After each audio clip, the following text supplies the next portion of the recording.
Amis auditeurs, merci d'être avec nous sur Manibus Radio. Avec les défis mondiaux, le développement rural implique toutes les couches de la société. Notre invité est porté vers les questions de promotion du développement local. Moi, je suis Dani Koletole. Notre invité se présente pour nos nombreux auditeurs. Docteur Jean-Dolor Bioré Bintougou, je suis donc spécialiste des questions de gouvernance, du développement local et des négociations internationales.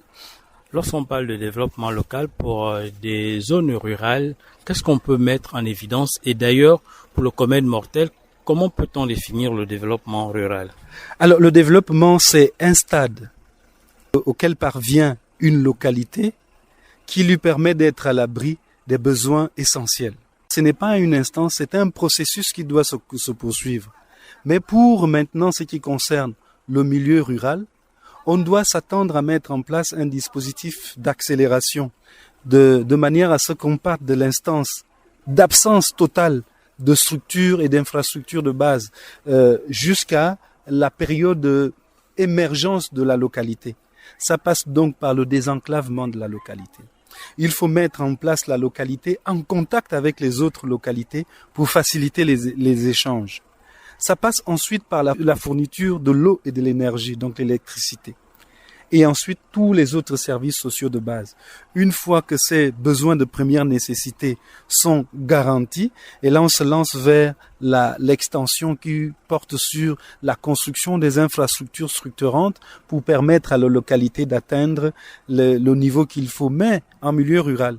Pour que l'on arrive à ce résultat, il faut d'abord que l'on identifie dans chaque localité quelle est sa spécificité en termes de ressources économiques qui va lui permettre de tenir dans le temps et d'être confronté au marché.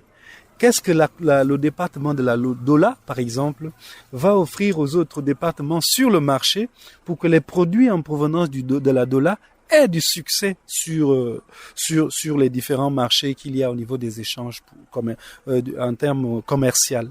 Ça, c'est ce qui constitue donc les bases essentielles du décollage d'une localité, du démarrage d'une localité, du stade de pauvreté au stade de développement.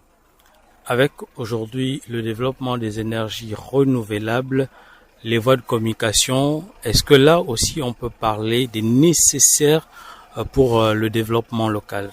Absolument. Alors, vous avez un problème. Il y a un économiste qui disait la première richesse, c'est l'homme. Le milieu rural est confronté aujourd'hui à un problème d'exode rural. Donc, les populations quittent les villages pour aller s'installer en ville. Pourquoi?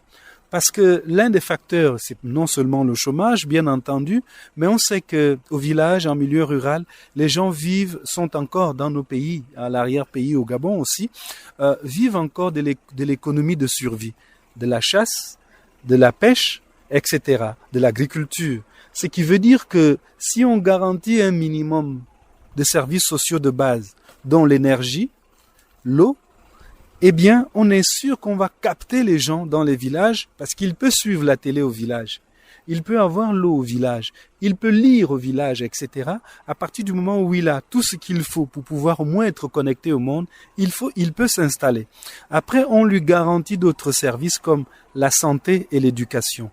Si tout cela est de mise dans une localité, il est clair que c'est une localité qui, pour avoir réussi à sédentariser ses fils, sédentariser, c'est un terme trop fort, mais pour avoir réussi à garder ses fils au village, va permettre à ce village de se développer. À partir de quoi?